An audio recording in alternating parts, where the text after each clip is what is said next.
Today we're going to talk about my past, present, and future of books. What I finished, what I'm in the middle of, and what we're going to get into. Alright, so first up, I finished the book Salt Bones by Jennifer Given. And this is a story of family, of frustration, of girls gone missing, of strange lore tied into culture. There's also ties to environmental destruction as well, and there's so much going on. And the way this author writes is vivacious and vivid, and it pulls you in, and it really captures you into the essence of the story. It's very vivid, it's very visual, it's very tangible. So it follows the story of this woman, Mal. Growing up, her sister Elena had gone missing, and also this other girl, Noemi, had gone missing. And they never found out what happened. There was no closure. They don't know if they just left, if they were kidnapped, if they were murdered, or what happened. It's been a mystery all these years. And then fast forward to present day, and then another girl goes missing. Then shortly thereafter, another one goes missing. And it's like, it's happening again. So it's the mystery of that. It's, can they find these girls in time? Why did they disappear?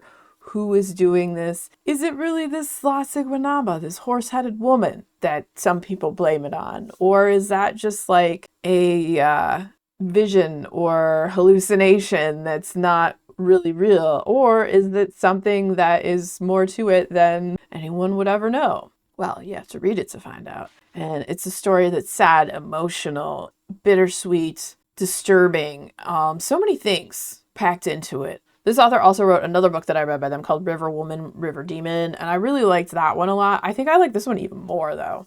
I was just a really big fan of the way this author writes. Just the descriptiveness of it is fantastic. Okay, so what I'm in the middle of is a book that I hadn't really planned on reading, but I had one of my friends recommend it to me, so I was like, oh, you know what, I'll check it out. So, my friends, we are setting off on the adventure that is Dungeon Crawler Carl by Matt Dinneman. I know this book is very popular right now. I posted something about it on TikTok, and I got a lot of people saying glurp glurp in the comments. I don't know what that means, people, but I assume by the end of reading this book I will. So it follows the story of this guy Carl. I think Carl's like 27 or something. Used to work for the Coast Guard. Now he works for like marine tech and does electrical work and stuff. It's following him and his ex-girlfriend's cat, Princess Donut.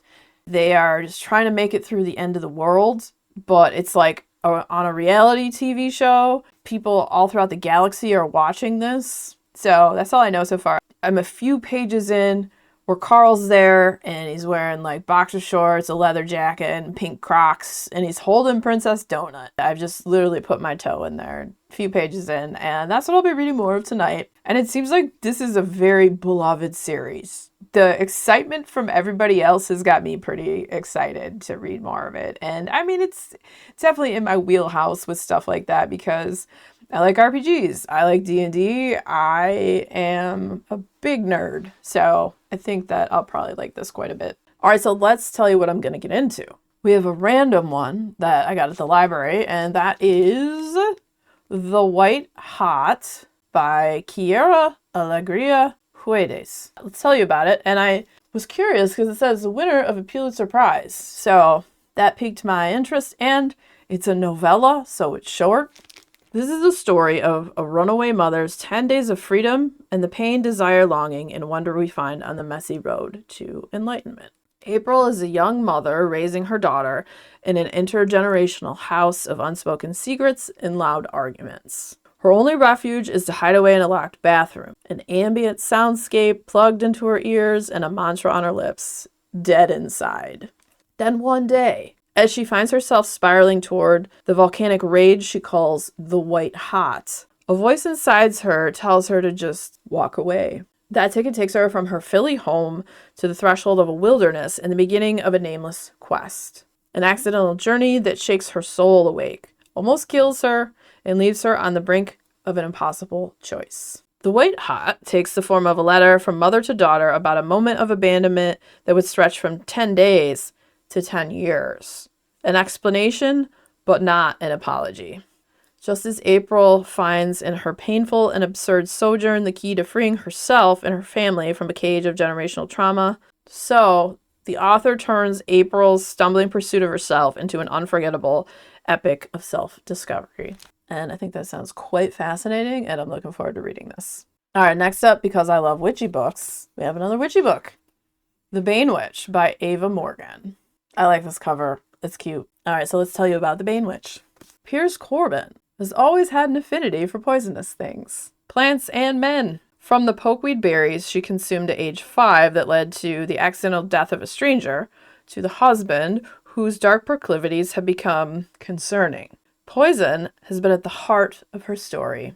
But when she fakes her own death in an attempt to escape her volatile marriage and goes to stay with her estranged great aunt in the mountains, she realizes her predilection is more than a hunger. It's a birthright. Pierce comes from a long line of poison eaters, Bane witches, women who ingest deadly plants and use their magic to rid the world of evil men. Pierce sets out to earn her place in her family's gritty but distinguished legacy, all while working at her Aunt Myrtle's cafe and perpetuating a flirtation with the local well-meaning sheriff to allay his suspicions about the body count she's been leaving in her wake. But soon she catches the attention of someone else, a serial killer operating in the area, and that means only one thing. It's time to feed. On poison? On the serial killer? I don't know. Is she gonna eat the serial killer? I don't think so. I think she's probably gonna have poison. Well, I guess we'll find out, right? We'll read this and we'll let you know how this goes. I think it sounds like it'll be a fun read. So out of all of those, I think the ones I'm most looking forward to is I'm looking forward to getting back into Dungeon Crawler Carl, because honestly, I'm not very far in. And then The Bane Witch also sounds very right up my alley. So what have you been reading recently? Anything witchy? Anything weird? Let me know. Always curious.